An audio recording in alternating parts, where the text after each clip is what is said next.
ইডির ওপরে হামলার ঘটনার 56 দিনের মাথায় অবশেষে গ্রেপ্তার করা হয়েছে সন্দেশখালীর দুর্দণ্ড প্রতাপ তৃণমূল নেতা শেখ শাহজাহানকে। তবে তার গ্রেপ্তারি এত সহজে হয়নি। শাহজাহানকে গ্রেপ্তার ইস্যুতে গত কয়েক সপ্তাহ ধরে রীতিমতো অশান্ত থেকেছে দ্বীপাঞ্চল। আর এদিকে অবশেষে তাকে গ্রেপ্তার করা হতেই একাধিক প্রশ্ন সামনে উঠে এসেছে। আর এই নিয়ে ইতিমধ্যে বিশদে জানিয়েছেন এডিজি দক্ষিণবঙ্গ সুপ্রতিম সরকার। তিনি ঠিক কি বলছেন শোনাবো আপনাদের। Added any 354 case added? Not in this case. In this case, the complaint did not pertain to 354 at all. Any sexual assault case against Shahjahan sir till now? There have been many cases. I don't remember exact nitty-gritties of all the cases. There have been many cases after 7th, 8th or 9th February. What are your But like I said, let me reiterate, all those cases which have been registered since 8th or 9th February, they pertain to incidents which had taken place 2 or 3 years back. And investigating them, gathering evidence, marshalling evidence takes time, takes a reasonable amount of time, particularly in terms of cases which had happened 2 years back. But this was a case, in the case in which he has been forwarded, it took place, as you all know, on 5th January during the course of a ED raid in Najat PS area. That's Sheikh Shahjahan, one of the principal accused in a case which happened on 5th January 2024. Where ED officers were assaulted during the course of a raid they were conducting in Najat police area. We have arrested Sheikh Shahjahan yesterday night from Minaka PS area. We have forwarded Sheikh Shahjahan to the Bashirhat court. He'll be placed before the magistrate. We'll ask for police remand and let's see how it goes. আর এদিকে এত খোঁজার পরেও শেখ শাহজাহানকে ধরতে পুলিশের 55টা দিন লেগে গিয়েছে। তারপরে তাকে পাওয়া গিয়েছে। তবে তিনি কোথায় ছিলেন এই বিষয় নিয়ে অবশ্য মুখ খুলতে চাননি এডিজি। তিনি বলেছেন পুরোটাই তদন্তের বিষয়, আর যদি কোনো কিছু জানার থাকে তাহলে সেটা আদালতের মারফত জানতে। চলুন এই নিয়ে আমাদের কালিক রাজেশ কি রিপোর্ট পাঠাচ্ছে, দেখে নিন। ইতিমধ্যে পশ্চিমবঙ্গ পুলিশের হাতে গ্রেপ্তার হয়েছেন তৃণমূল নেতা শেখ শাহজাহান। এখন প্রশ্ন হচ্ছে তার বিরুদ্ধে কি কি ধারা দেওয়া হয়েছে, কোন কোন ধারায় তাকে অভিযুক্ত করা হয়েছে। পুলিশ সূত্রে জানা যাচ্ছে তার বিরুদ্ধে এখনো পর্যন্ত প্রায় 16 থেকে 20টি ধারা যুক্ত করা হয়েছে। সেই তার বিরুদ্ধে রয়েছে শেখ শাহজাহানের বিরুদ্ধে। তবে সেই ধারার মধ্যে এখনো পর্যন্ত নেই শ্লীলতাহানির ধারা, সেই এফআইআর এখন কিন্তু নেই ধর্ষণ বা গণধর্ষণের ধারা। কারণ পুলিশ যেটা জানাচ্ছে শেখ শাহজাহানকে যে মামলায় গ্রেপ্তার করা হয়েছে সেটি হচ্ছে তার বাড়িতে তল্লাশি অভিযান চালাতে যাওয়া ইডি আধিকারিকদের ওপর যে হামলা হয়েছিল সেই হামলার ঘটনায় যে এফআইআর রেজিস্টার করা হয়েছিল নাজার থানাতে, সেই মামলার সূত্র ধরে শেখ শাহজাহানকে গ্রেপ্তার করা হয়েছে।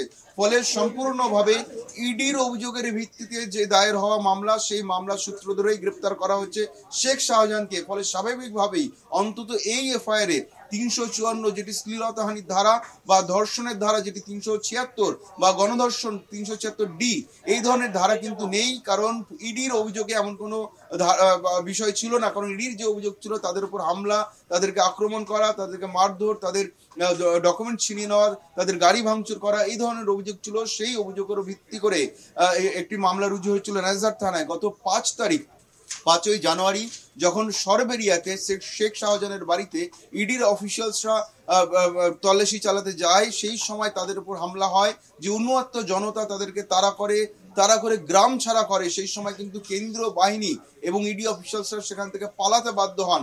তারপরেই কিন্তু 2 থেকে 3 জন তারা গুরুতর অসুস্থ হয়ে হাসপাতালে ভর্তি হয়েছিলেন ইডি অফিসিয়ালসদের। এবং সেই দিন বিকেল বেলাতে ইডির একজন আধিকারিকের অভিযোগের ভিত্তিতে নাজার থানায় মামলা রুজু করা হয়।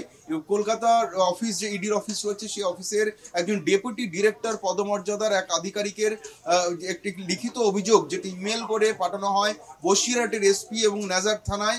সেই অভিযোগের উপর ভিত্তি করে নাজার থানায় একটি এফআইআর রেজিস্টার করা হয়।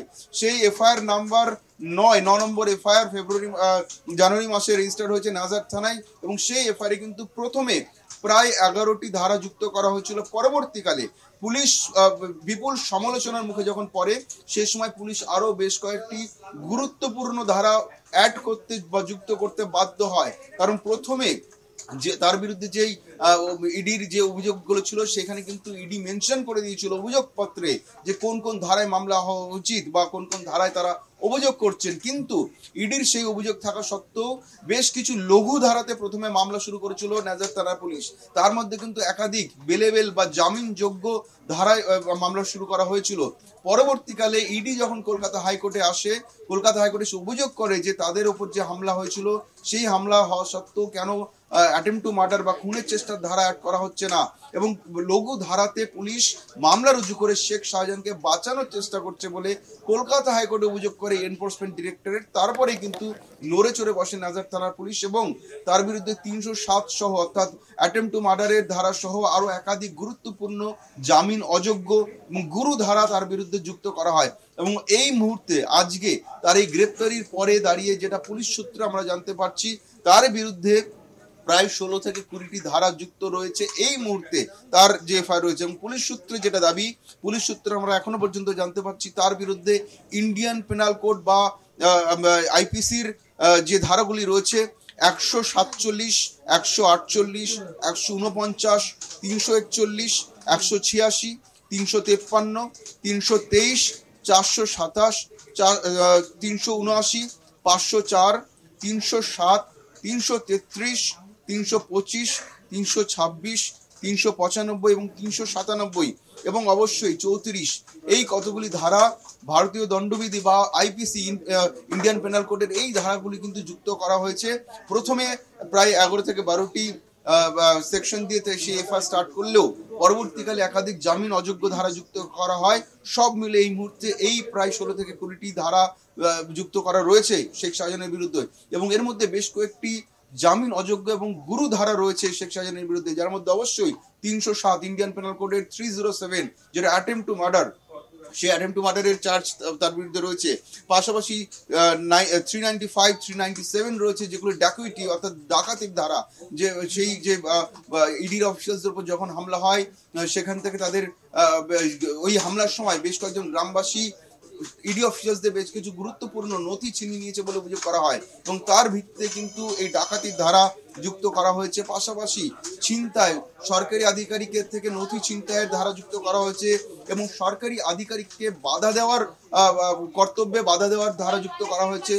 সরকারি আধিকারিককে কর্তব্যরত অবস্থায় বাধা দেওয়া এবং মারধরের ধারা যুক্ত করা হয়েছে। 323 আইপিসি রয়েছে, 323 আইপিসি রয়েছে অর্থাৎ মারধরের ধারা রয়েছে। পাশাপাশি সরকারি আধিকারিককে কর্তব্যে বাধা দিয়ে মারধর এবং তাদের গাড়ি ভাঙচুরের ধারা রয়েছে। এছাড়াও কিন্তু রায়োটিং বা উত্তেজনা ছড়ানোর উদ্দেশ্যে বা একই উদ্দেশ্যে ইচ্ছাকৃতভাবে অবৈধ জমায়েত, এই সমস্ত ধারা রয়েছে। তবে বেশ কিছু রয়েছে জামিনযোগ্য এবং তার মধ্যে জামিন অযোগ্য অসংখ্য ধারা রয়েছে। সব মিলিয়ে এই মুহূর্তে ইন্ডিয়ান পেনাল কোডে প্রায় 16 থেকে 20টি ধারা যুক্ত করা রয়েছে। সেই মামলাতেই গ্রেপ্তার করা হয়েছে এবং এই মামলাতেই আজকে বৃহস্পতিবার বসিরহাট কোর্টে পেশ করা হচ্ছে শেখ শাহজাহানকে। সঙ্গে রাখুন আজ তাক বাংলাকে সাবস্ক্রাইব করতে ভুলবেন না।